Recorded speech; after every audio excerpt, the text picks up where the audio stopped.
Menjadi kuat dalam segala tantangan hidup. Yang di sini saat ini memiliki tantangan hidup siapa? Hebat! Tidak ada yang punya. Mari kita pulang. Sudah selesai. Untuk apa saya khotbah kalau tidak punya tantangan hidup? Semua tidak punya. Terima kasih Tuhan Yesus. Jemaat di tempat ini luar biasa tidak punya tantangan hidup. Yang ada utang dalam hidup. Tantangannya nggak ada ya. Jadi menjadi kuat dalam segala tantangan hidup. Saya mau kasih judulnya. Kalau temanya itu, saya mau mengatakan bahwa diam itu bodoh. Ada yang pepatah mengatakan diam itu emas. Anda tahu bahwa salah satu binatang yang bisa terbang sangat tinggi itu apa? Elang. Tidak ada satu binatang pun yang berani berurusan dengan elang kecuali burung gagak. Sebenarnya dikatakan paling berani. Burung gagak itu mengganggu elang. Tidak boleh dikatakan berani. Sebenarnya dia adalah yang paling bodoh. Jadi gini, ketika burung elang terbang, itu satu-satunya yang berani naik ke punggungnya elang, itu burung gagak. Dan burung gagak itu mematuk lehernya elang agar elang itu bereaksi. Apa yang dilakukan oleh elang? Diam. Dia tetap terbang. Kira-kira elang ini bodoh atau tidak? Tidak. Tapi apa yang dilakukan elang ketika burung gagak mematuk lehernya? Dia terbang justru semakin ke atas, semakin tinggi, semakin tinggi, semakin tinggi. Dan tidak lama kemudian setelah ketinggian itu hanya bisa dicapai oleh elang, gagak itu jatuh dengan sendirinya. Apakah elangnya tadi bereaksi? Dia tidak bereaksi apa-apa, patuk aja. Tapi dia tetap terbang ke atas. Ini kita bisa melihat cerita moralnya di sini adalah tantangan hidup itu seperti burung gagak. Jadi dia akan terus mematuk Anda ketika Anda sedang terbang, ketika Anda sedang melakukan sesuatu, ketika Anda sedang berusaha untuk keluarga Anda, ketika Anda sedang mungkin bekerja, ketika Anda mungkin sedang bersosialisasi dengan apapun, bahkan ketika Anda pelayanan, si burung gagak ini datang, tantangan hidup ini datang, bereaksi tidak Anda?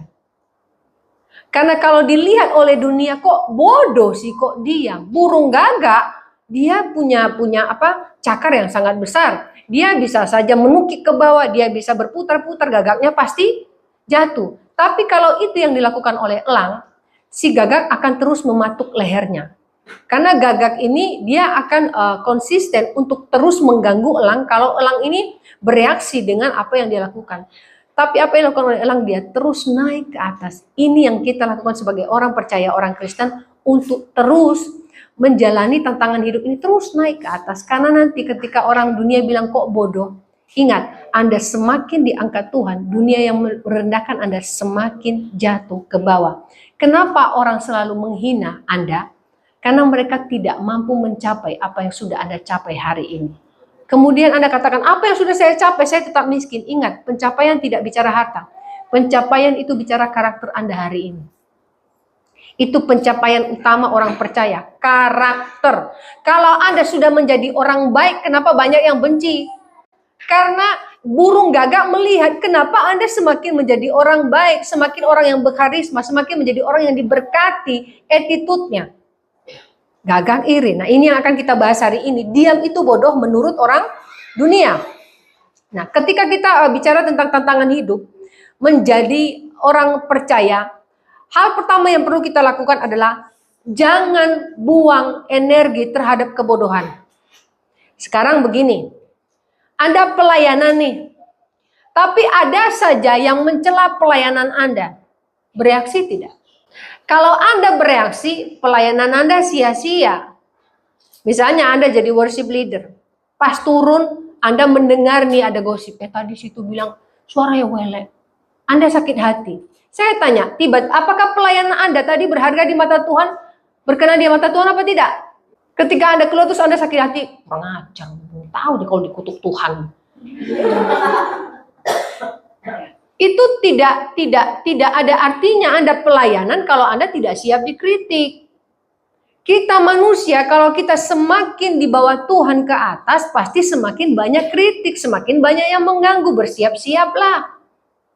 Kalau tidak mau dikritik, tidak mau diganggu oleh tantangan hidup, diam saja di rumah, ambil kardus gudang garam yang gede itu, saya iklan, masuk di dalam sana, pasang selotip, diam di situ, nggak ada yang ganggu Anda. Lo kan nggak mau dikritik, nggak mau menerima tantangan hidup. Jadi jangan buang energi terhadap kebodohan. Tantangan hidup itu proses, bukan kemalangan. Ada orang mengatakan, aduh malang sekali nasibku jadi orang Kristen. Proses yang diberikan Tuhan dalam hidup kita, bukan kemalangan. Sekarang saya tanya, ketika orang yang sedang mencari kerja ya, terus Anda susah cari kerja, itu proses atau kemalangan? Proses. Kalau Anda tidak susah payah mencari kerja, Anda akan begitu mudah meninggalkan pekerjaan itu. Beberapa orang yang saya kenal karena dia diterima omnya, diterima tantenya, diterima susuknya untuk kerja. Bahkan di kantor punya bapaknya sendiri. Tapi ngantornya sesuka udelnya. Senin datang, Selasa entah kemana, terus kemudian Kamis datang, itu pun hanya 2 jam. Nah, karena menganggap bahwa mudah kok mendapatkan pekerjaan itu. Jadi ini ketika kita melihat bahwa tantangan hidup itu proses bukan kemalangan, kita akan bisa menikmati yang namanya tantangan hidup itu. Ada orang tidak bisa menikmati tantangan hidup. Lihat burung elang tadi. Dia tetap nikmati terbang tidak? Hari ini saya bertanya, Anda menikmati pekerjaan Anda tidak?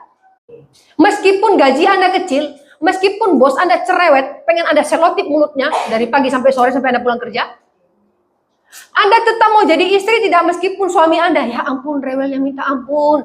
Kalau ibu punya anak 2, ketambahan suami, kalau ditanya anaknya berapa, mesti 3 jawabnya. Kenapa? Lebih repot anak besar ngurusnya. Kalau anak kecil, diam, pasti diam. Seperti khotbah minggu lalu, pasti dari tanah kuburan ini.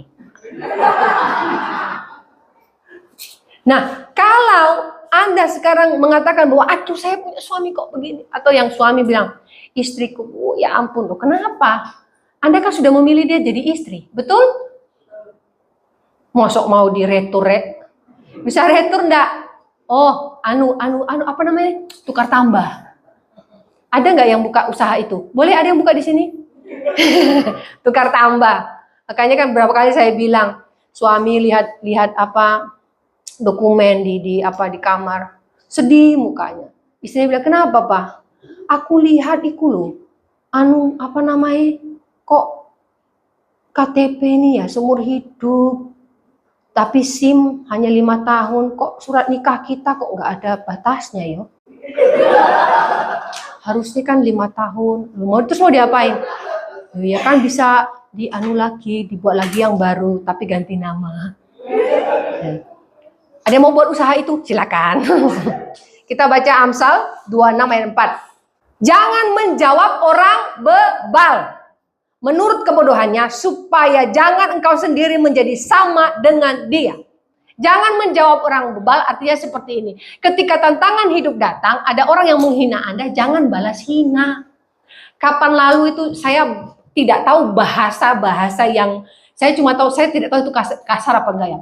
Oh, matamu picek. Apa itu picek? Yang satu bilang, "Wih, lambemu, ngomong lambe, mau picek-picek." Saya bilang, ngomong apa sih mereka ini? Katanya itu kasar. Terus saya bilang, apa bedanya mereka berdua ya? Jadi yang satu itu di mall ya, di mall. Ah ini ibu-ibu hati-hati kalau di mall. Gaya Anda bisa keren tapi mulut Anda ya ampun menunjukkan bahwa Anda itu tidak berkelas sama sekali. Sudah ngomong lambe, sudah ngomong picek, saya bilang. Percuma pakai salib itu kalungnya, tapi kalau ngomong lambemu, woi. Anak saya yang nonton sampai, saya bilang, gak usah ditonton nak, nanti rusak psikismu. Jadi mereka berantem, hina-hina. Nah yang satu merasa dia diganggu oleh si ibu yang satu. Yang satu merasa, saya bilang, kalau Anda menonton 2 orang seperti ini, siapa yang akan Anda bela? Kalau dua-dua mulutnya mengeluarkan kata-kata yang kotor. Di sini dikatakan, jangan menjawab orang bebal. Kalau ada yang mengatakan Anda tidak layak untuk pelayanan, kalau Anda di hadapan Tuhan berkenan, ya sudah, fokus pada Tuhannya. Nggak usah fokus pada manusianya. Ngapa fokus sama manusianya? Saya dulu awal-awal, pecahkan aja nah, apa yang bisa dipecahkan. Awal-awal saya pelayanan, itu banyak sekali yang komentar. Komentarnya macam-macam. Saya nggak usah sebut karena namanya berkomentar macam-macam ya. Intinya adalah saya tidak peduli apapun omongannya. Karena bagi saya, lu nggak bayarin gua, lu nggak kasih makan, saya juga nggak macam-macam. Tapi dari kritik itu, saya berusaha untuk melihat, oke, salah saya di mana ya?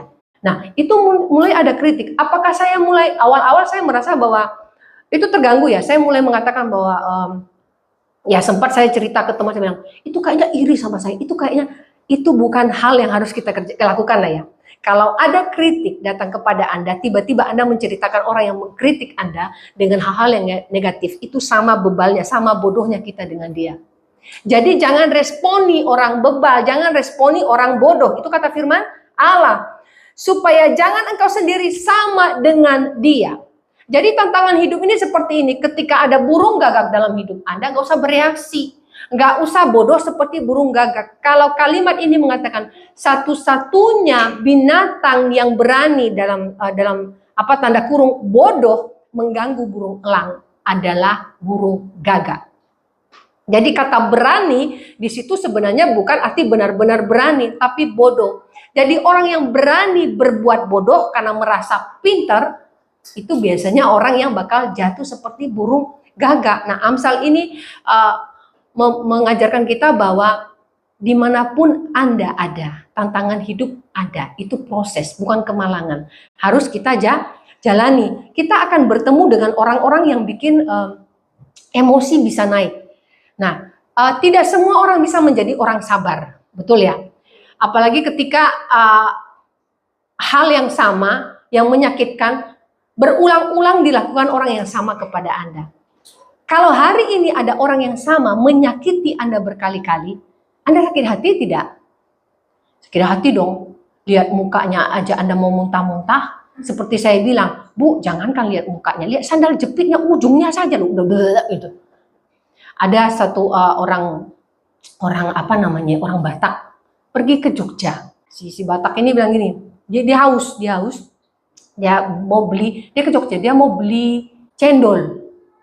Cendol itu yang ijo-ijo itu ya, dawet, ya. Oh, dawet namanya ta? Dia bilang gini, Mbak, pesan dawet, mau beli. Nah, karena dia orang Medan nggak tahu yang namanya dawet. Ngomongnya, Mbak, aku mau beli cendol. Orang Jogja ini bilang gini, Mas, sampun telas. Si Batak ini bilang, oh iyalah pakai gelas, masa kau pakai ember? Aku masak minum cendol pakai ember. Si Mbak yang Jogja ini kan bingung tuh. Terus dia bilang, boten wonten Mas.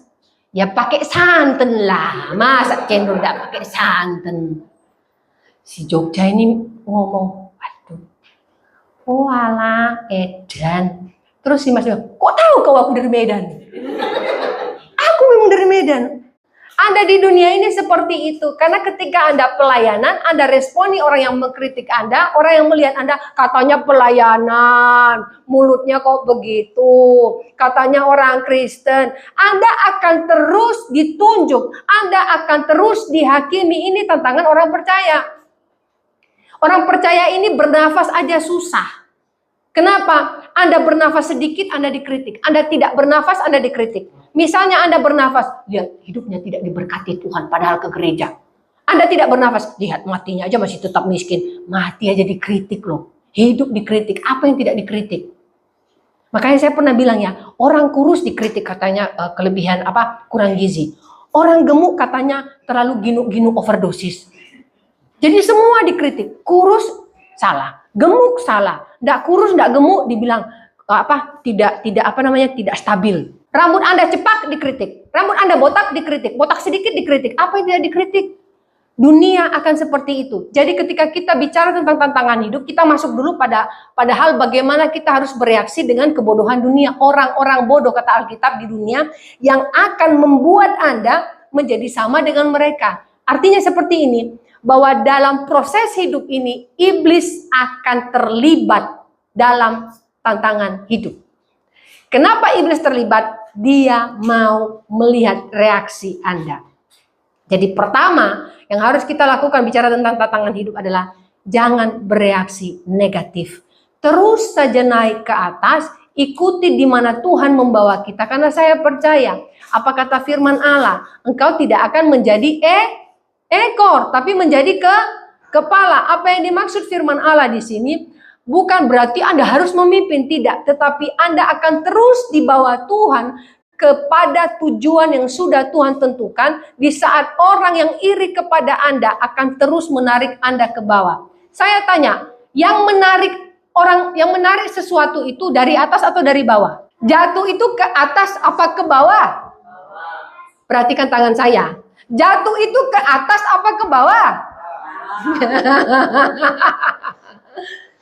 Kalau yang namanya jatuh pasti ke bawah. Yang menarik orang yang di atas berarti orang yang berada di bawah. Jadi hari ini ingat, yang terus menarik Anda ke bawah, yang terus menjatuhkan Anda berarti posisinya lebih rendah dari Anda. Jadi dia iri melihat apa yang Anda punya hari ini. Anda punya attitude, Anda punya karakter. Tidak mungkin orang yang di atas menarik Anda ke bawah, itu namanya narik ke atas. Kalau orang ditarik ke atas itu bagus, berarti dia mendukung Anda. Tapi kalau orang menarik Anda ke bawah, menjatuhkan Anda, berarti posisinya lebih rendah dari Anda. Jadi itu yang pertama, jangan buang energi terhadap orang bodoh atau kebodohan. Yang kedua, jangan terdistraksi, jangan terganggu dan melawan. Jadi yang terganggu ini gini, kenapa Anda terganggu? Misalnya ada beberapa orang akhirnya keluar dari pekerjaannya karena merasa terganggu dengan rekan kerjanya yang katanya, kayaknya nggak seneng sama aku, kayaknya nggak suka sama aku. Termasuk di pelayanan, banyak orang berhenti pelayanan karena aku nggak seneng sama si itu, dia nggak seneng sama aku. Akhirnya semua dia mengambil keputusan hanya karena melihat kepada orang lain. Hati-hati ketika mengambil keputusan. Berarti Anda terdistraksi ketika keputusan itu akibat ada gangguan yang sengaja menjatuhkan Anda. Ini yang kedua, tidak perlu melawan atau tidak perlu terganggu. Karena tantangan hidup itu dijalani, bukan dilawan. Burung elang tadi melawan tidak? Tidak. Dia terus berjalan. Karena dia tahu bahwa dia harus tetap terbang. Hari ini kalau Anda terus bekerja, hari ini kalau Anda terus pelayanan, hari ini kalau Anda terus melakukan kehendak Tuhan, terus saja terbang. Seperti burung elang. Karena di sanalah Tuhan akan membawa Anda terus naik dan masuk ke dalam tanah Kanaan yang sudah Tuhan janjikan. Kalau Anda terganggu, terdistraksi, Anda muter-muter di tempat yang sama. Kenapa ada orang Kristen mengatakan, kok saya lama sekali diberkati Tuhan? Lamanya dari mana? Anda melihatnya dari mana Anda tidak diberkati? Karena dia merasa bahwa selama hidupnya dia diganggu terus oleh masalah. Saya bilang masalah itu akan terus ada, tapi berkat Tuhan tidak pernah berhenti. Amin. Tidak mungkin ketika masalah berhenti terus baru ada berkat. Salah. Berkat itu terus ada. Masalah pun akan terus ada. Karena dari sana kita menjalani yang namanya tantangan hidup, yang namanya proses. Supaya ada yang namanya doa. Supaya ada yang namanya bersyukur. Itu yang harus kita lihat. Kita lihat perjalanan. Ketika kita melakukan perjalanan ini. Di mana Tuhan membawa kita. Kita harus fokus pada perjalanan ini. Kita harus fokus kemana Tuhan membawa kita. Kita baca dalam Titus 3 ayat 9. Tetap hindarilah persoalan yang dicari-cari. Yang bodoh. Firman Tuhan katakan apa lagi? Yang bodoh. Cari-cari masalah. Persoalan silsilah. Percekcokan dan pertengkaran mengenai hukum Taurat. Karena semua itu tidak berguna dan sia-sia. Intinya, hindarilah persoalan yang dicari-cari.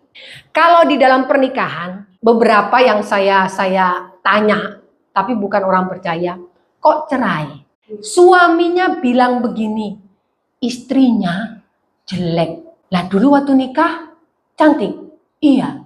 Nikahnya kapan? 30 tahun yang lalu. Masya Allah. Bayangkan 30 tahun yang lalu dia masih ginuk-ginuk, cakep-cakep. Sudah 30 ya keriput toh. Kecuali dia mau menikah sama boneka, gak bakal keriput. Atau dimumi, disuntik. Terus ada yang perempuan, dia cerai. Saya tanya, kenapa kamu ceraikan suamimu? Soalnya gajinya sekarang kecil. Itu persoalan yang dicari-cari loh ya. Kalau suami istri bisa saling mendukung, gaji kecil, gaji besar, saya percaya hidup dalam kasih karunia Tuhan. Terus kalau orang yang takut akan Tuhan, tidak ada yang namanya jelek, cakep. kalau bicara fisik loh ya. Yang ada adalah cinta. Karena itu relatif. Kalau Anda mengasihi pasangan Anda tidak lihat jelek wajahnya atau fisiknya. Kejelekan itu dalam orang percaya adalah karakter. Jadi orang-orang yang seperti ini yang akan mendistraksi pelayanan Anda, yang akan mengganggu hidup Anda, gak usah melawan. Karena firman Tuhan katakan, hindari, ini yang dicari-cari, yang bodoh, sesuatu yang bodoh. Kebodohan akan terus membuat Anda tidak akan pernah menikmati proses hidup kalau Anda bereaksi. Proses hidup ini bukan hanya di dalam pelayanan, di tempat kerja, tantangan juga ada. Anda akan terganggu dengan orang-orang yang akan membuat Anda marah. Di dalam kehidupan suami istri, hal yang sama juga bisa terjadi. Jadi ada seorang istri, dia sakit parah. Waktu sakit parah, di rumah sakit, dokter bilang kayaknya istri Anda ini tinggal nunggu waktunya untuk mati. Kemudian istrinya bilang seperti ini, mereka punya anak 2. Dia bilang ke suaminya gini, Pak, nanti kalau aku sudah tidak ada, jaga anak-anak kita dengan baik ya. Janji ya. Suaminya bilang, baik, saya akan jaga anak-anak. Kemudian dia bilang, nanti kalau mama mati, tanah yang di belakang rumah jangan dijual ya. Tarik nafas suaminya. Karena yang bekerja itu istrinya menghasilkan banyak uang. Sedangkan suaminya itu kerjanya tidak seperti istrinya. Jadi yang lebih banyak menghasilkan uang itu istrinya. Nah, waktu dia tarik nafas, mungkin dia berpikir ya, waduh kalau istri sudah gak ada kan uangnya sedikit. Dia bilang gini, ya janji. Kemudian istrinya bilang gini, Pak, nanti kalau mama mati, jangan nikah dulu ya, tunggu sampai kuburan mama kering. Tarik nafas lagi suaminya. Ya, janji. Pak, nanti janji ya Pak, jangan lupa siram kuburan mama pagi dan sore. Suaminya, kapan keringnya? Janji. Terus setelah itu istrinya nafasnya satu-satu bilang, Ma, kenapa tanah yang di belakang gak boleh dijual, Ma? Itu kan tanah punya orang, Pak, bukan punya kita. Jadi suaminya ini merasa bahwa punya istri kok segini-gininya. Ini tantangan hidup atau tidak.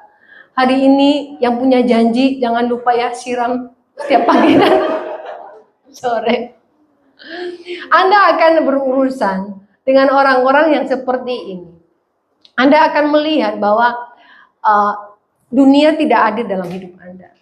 Dalam pekerjaan Anda akan merasakan ketidakadilan. Dalam berbisnis Anda akan merasakan ketidakadilan. Dalam pelayanan Anda akan merasakan ketidakadilan.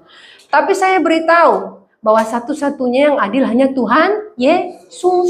Jangan berharap tetangga Anda adil. Jangan berharap pendeta Anda adil. Jangan berharap suami atau istri Anda adil. Karena mereka juga manusia. Ada kelemahannya. Satu hal seperti orang tadi, fokus untuk terbang, fokus pada rencana Tuhan. Kalau Anda terganggu, terdistraksi, Anda tidak akan bisa terbang tinggi seperti elang.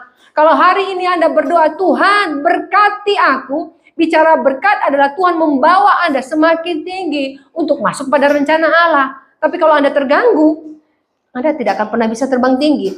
Jadi yang kedua, tidak perlu terdistraksi, tidak perlu terganggu atau melawan keadaan atau tantangan hidup itu. Yang ketiga adalah terus terbang tinggi. Ada ayatnya itu di dalam Yesaya 40 ayat 31. Yesaya 40 ayat 31. Tetapi orang-orang yang menanti-nantikan Tuhan mendapat kekuatan baru. Hari ini ketika ada tantangan hidup, kita punya kekuatan baru. Setiap bangun pagi saya percaya ada kekuatan baru yang Tuhan berikan. Tidak pernah Tuhan tidak memberikan kekuatan yang baru. Kenapa? Karena Tuhan kita itu tahu keadaan kita, Dia tahu kemampuan kita, Dia tahu kapasitas kita, maka Tuhan memberikan kekuatan. Meskipun daging kita tidak kuat, tetapi ketika kita berada dalam pengharapan, kita punya kekuatan yang baru. Salah satu teman saya sedang proses dalam perceraian, bukan karena dia mau bercerai, ya suaminya aja yang mau bercerai, menceraikan dia, ya karena ada wanita lain dan segala macam. Saya katakan seperti ini. Jalani apa yang bisa kamu jalani. Yang jelas tidak ada dalam rencana Tuhan untuk membuat kamu bercerai. Tapi ketika engkau menjalaninya bersama dengan Tuhan, ada kekuatan baru dari Tuhan. Kalaupun kamu harus menjalani proses ini, saya percaya rencana Tuhan tidak pernah gagal dalam hidupmu. Ketika engkau terus bersandar kepada Tuhan. Jadi jangan pernah salahkan Tuhan karena keadaan. Banyak orang mengatakan, kenapa waktu sakit kok nggak sembuh-sembuh kok malah mati. Jangan Anda mengatur Tuhan dengan rencana Tuhan. Tuhan punya cara yang terkadang kita tidak mengerti. Jadi kalau di sini dikatakan, tetapi orang-orang yang menanti-nantikan Tuhan mendapatkan kekuatan baru. Apapun proses yang Anda jalani hari ini, tantangan yang Anda jalani hari ini, Tuhan memberikan kekuatan yang baru.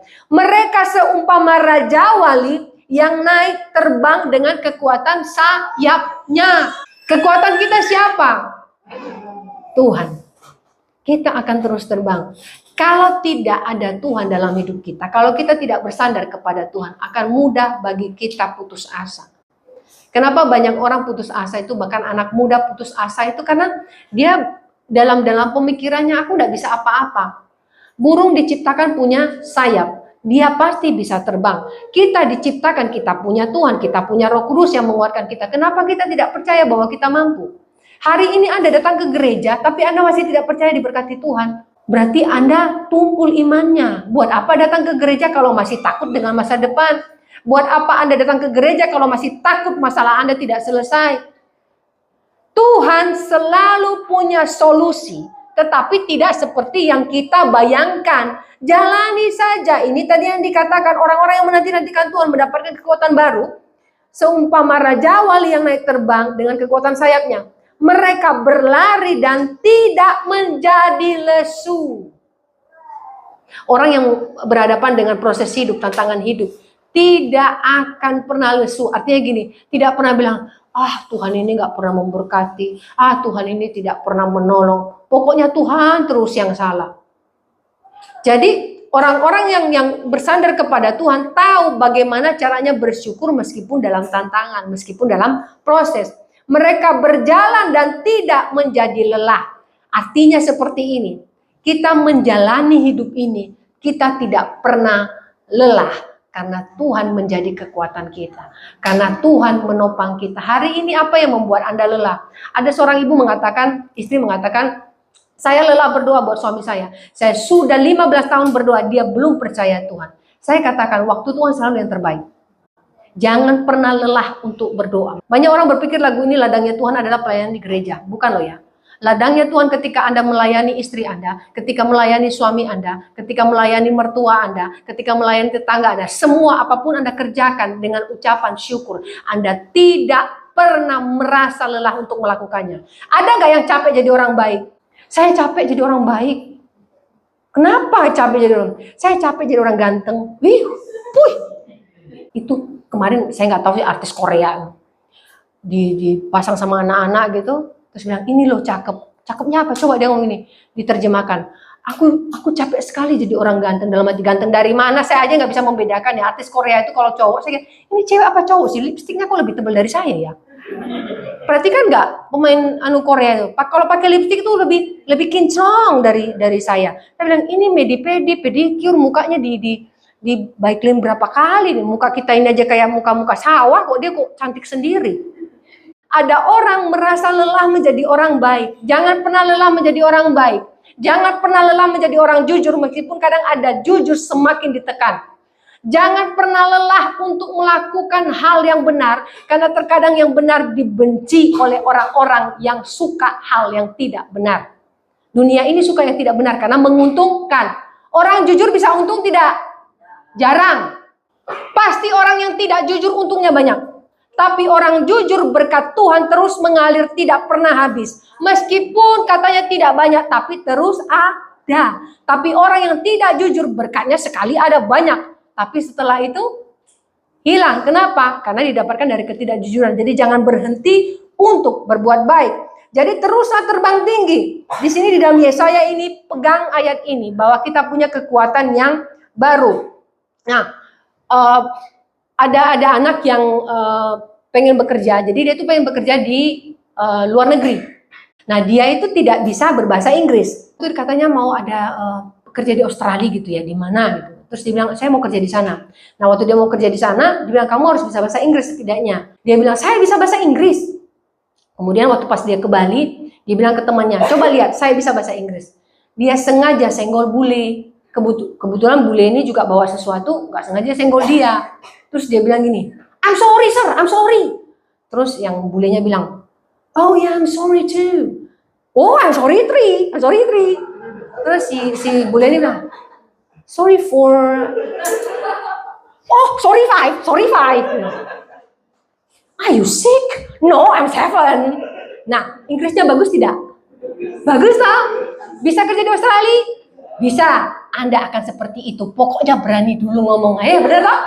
Yang penting kerjakan dulu yang bisa Anda kerjakan. Meskipun dunia bilang Anda tidak punya kapasitas, lakukan. Anda tidak bisa, lakukan. Karena kenapa? Dunia akan terus menarik Anda ke bawah karena akan membuat Anda merasa tidak percaya diri. Lakukan saja. Are you sick? No, I'm 7.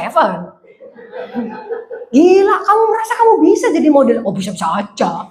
Kenapa tidak? Jadi jangan pernah terganggu dengan apapun penilaian manusia. Saya masih ingat khutbah saya di sini, entah yang ke awal atau yang kemana, berapa kali itu saya katakan seperti ini. Penilaian manusia tidak akan menentukan keberhasilan Anda. Tapi penilaian Tuhan akan sangat menentukan keberhasilan Anda dan berkat dalam hidup Anda. Jadi manusia tidak bisa bilang berkatmu sedikit. Kok dia yang menentukan? Dia aja begitu hidupnya, kok dia yang bisa? Jadi ingat, apapun penilaian manusia gak usah didengarkan. Kalau yang baik dengarkan, bilang puji Tuhan. Kalau tidak baik bilang tak kembalikan ke kamu saja. Nah kalau dia katakan sesuatu yang buruk, tidak usah diambil hati. Kenapa? Manusia memang seperti itu. Mulutnya bisa ngomong apa saja karena dia tidak berpikir bahwa itu menyakiti. Tapi sebaliknya, saya balik. Jangan juga Anda sembarang ngomongi orang lain. Karena mulut orang percaya itu berhati-hati. Ketika Anda memberkati, Anda diberkati. Ketika Anda mengutuk, Anda Nah loh, sudah tahu. Jadi mulai hari ini jika mulut dipakai untuk berdoa dan memanggil nama Tuhan, pakailah mulut itu untuk memperkatakan sesuatu yang baik. Hari ini setiap kita punya tantangan hidup. Tapi saya percaya itu proses, bukan kemalangan. Kita punya kekuatan baru, kita punya Tuhan Yesus, dan saya percaya proses itu mungkin tidak sebentar, mungkin cukup lama, tapi seperti elang tadi, semakin tinggi Tuhan membawa kita ke atas, semakin kita menyadari bahwa sesungguhnya kekuatan kita ada di dalam Tuhan. Dan saya percaya orang-orang yang terus menjatuhkan Anda, mereka sendiri akan jatuh dengan sendirinya. Kenapa? Karena posisi mereka tidak akan pernah menang daripada orang-orang percaya. Orang percaya yang punya kekuatan di dalam Tuhan akan terus punya kekuatan Tuhan. Sedangkan mereka yang penuh dengan kebencian, iri hati, tidak punya kekuatan apapun kecuali sakit hati. Jadi hari ini yang sakit hati, bertobatlah. Sakit hati tidak akan membawa berkat dalam hidup Anda. Yang masih kepahitan, mengampunilah. Karena kalau Anda tidak mengampuni, berkat Tuhan tidak akan pernah ada.